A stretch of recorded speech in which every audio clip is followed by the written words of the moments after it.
Hello everyone, Pineapple here with the first of the 15th Doctor tie-in novels, Ruby, read by Georgia Cook. This is one of the 3 BBC novels that tie into the 15th Doctor's first series. And although this one is vague on the timeline, I'd assume at least this one is sometime before Dot and Bubble, just to even the timeline out. But considering they're in Earth's past, and there are little to no explicit references to anything else beyond the 60th specials, it could slide in anywhere before the Legend of Ruby Sunday. The Doctor and Ruby end up on the frozen over Lake Peipus in Russia, and get tied up in not only the warring factions of the time, but an abandoned girl that her family is trying to force into a role, and a creature possessing the nearby fauna. On the whole, the book is maybe a little short, but was engaging, even if I think the pacing could have been a little more fleshed out. And it avoids a lot of the annoying tropes that come with a mind-controlling villain. First, let's take a look at the characters. Of course, we have the 15th Doctor, and while some of his dialogue felt a bit basic, or the occasional moment where it would be a lot more effective if he used different words, like sometimes he calls Ruby by nicknames, and they feel like they're in the wrong moments, but the use of his perspective was effective and definitely fits with the first season characterization of 15. As you notice in series 15, he gets a little darker, but in series 14 he is a lot lighter, and when he kept insisting over and over again that he would save the evil villain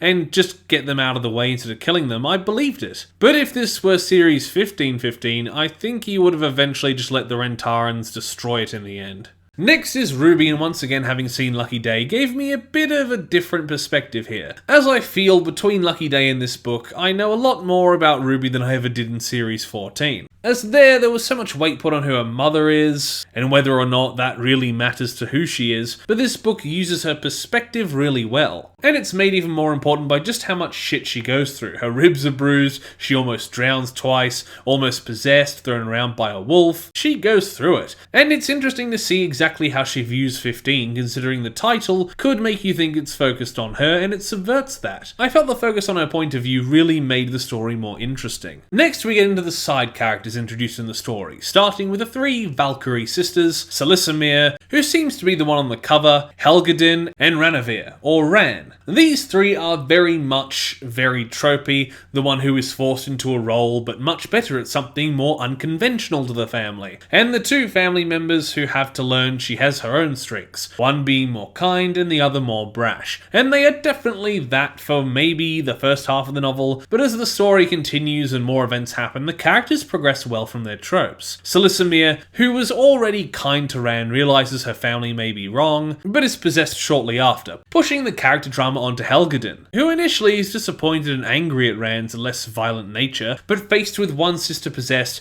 and the other beaten and seemingly drowned, the changes Helgadin goes through are really effective in getting you to sympathize with her. And Ran gets the most characterization. And while she never really breaks from her stereotype of a character, she does get great moments, and while a little basic, is enjoyable and endearing. Lastly, of the more main characters is the villain, the Genetrix, the age-old enemy of the Rentaran Battlefleet family. The family, a lot like the Slovene in a family training the young from, well, a young age, and the fear the sisters feel towards the Genetrix is written well. The Genetrix is a tentacled being that births parasites, sending them to latch onto the nearby animals and become her army. It's a bit of a done power type, and the dialogue coming from it is a little generic, but the descriptive language as it captures a local and tries to invade both Ruby and the Doctor's mind were really effective. So while I'm not that chuffed about the character, the way Georgia uses and sells the concept is commendable. So the story starts with 15 and Ruby answering an SOS, landing in the past and meeting Ran. Ran has been dropped just before a historical battle,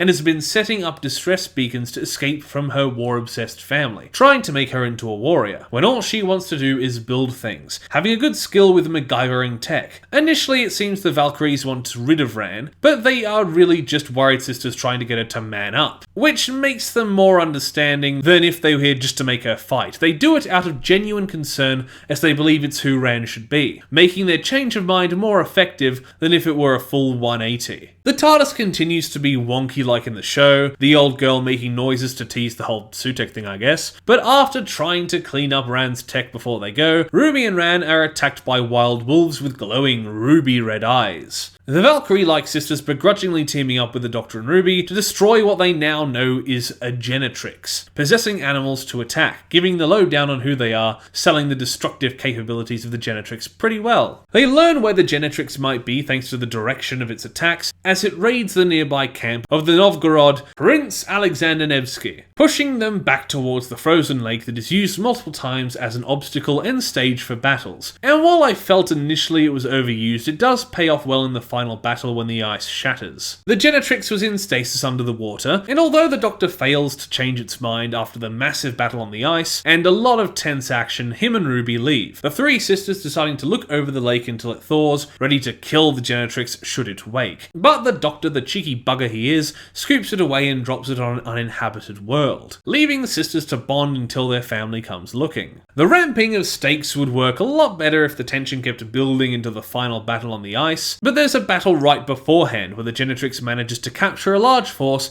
and shove Alexander's people towards the ice. It just felt like we went from 1 to 100 instead of a steady climb, as it seems only Ruby is attempted to be possessed, but after Ran uses her skills to stop it, almost everyone around Alexander turns out to be possessed, the entire camp turning into chaos. It just felt a bit too quick or rushed. Maybe a longer page count or just rearranging of events could make it feel smoother. So with good, if a little tropey characters and story, great descriptive language, and some pacing and minor dialogue issues, and a nicely paid off set piece, I'll give Ruby Red by Georgia Cook almost a 7, basically a 6.9, but for simplicity's sake we'll call it a 6.5 out of 10. A lot that I liked, but it wasn't exemplary, and I was taken out of it once or twice, but if you're looking to get into 15's book line, I'd recommend the read. But I'm hoping that Caged or Eden Rebellion will be better. Thank you everybody for watching my review of Ruby Red. Please like the video if you liked it, comment down below if you wish, consider subscribing to the channel, and if you do, ring the notification bell so that you're told every single time that I make an upload. Once again, thank you for watching, and I will see you in the next review. Bye! Toast. A little piece of toast. Because there's so much to choose from. There's brown bread, white bread, all sorts of wholemeal bread. It comes in funny packages with writing on the side.